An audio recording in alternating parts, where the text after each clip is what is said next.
Educated ஒய்ஃப்க்கு ஜீவனாம்சம் தேவையா? Court கொடுத்த ஜட்மெண்ட் என்ன?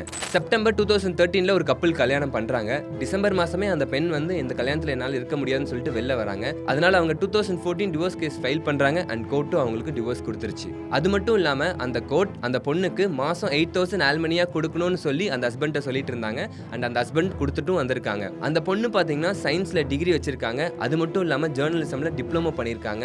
இப்போ வேணா அவங்க வேலைக்கு போகாம இருக்கலாம். ஆனா அவங்களால ஏர்ன் பண்ண கெப்பாசிட்டி இருக்குன்னு சொல்லிட்டு அந்த ஹஸ்பண்ட் ஹைகோர்ட்ல சேலஞ்ச் பண்ணிருக்காங்க. இந்த கேஸை எடுத்துக்கிட்ட ஒரிசா கோர்ட் ஒரு சூப்பரான ஜட்மெண்ட் கொடுத்திருக்காங்க. அது என்னன்னு பாத்தீங்கன்னா, ஆல்மனின்றது தன்னை தானே காப்பாற்றிக்க முடியாம யாராச்சும் சப்போர்ட் இருந்தால் தான் வாழ முடியுன்றவங்களுக்கு கொடுக்கறது.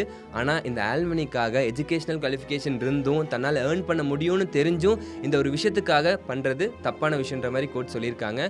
அதனால 8,000 இருந்த அவங்களோட மெயின்டெனன்ஸ் அமௌண்ட்டை 5,000 குறைச்சிருக்காங்க. அந்த ஹஸ்பண்ட் 2014 ஹைகோர்ட்டுக்கு சேலஞ்ச் பண்ணி 10 இயர்ஸாக போராடி தான் அந்த ஆல்மனியை கம்மி பண்ணியிருக்காங்க. நீங்கள் யாராச்சும் ஆல்மனி அதிகமாக கொடுக்குறீங்கன்னு ஃபீல் பண்ணீங்கன்னா இந்த கேஸை மேல்கோளாக காட்டி நீங்கள் ஹைகோர்ட்டில் அப்பீல் பண்ணலாம்.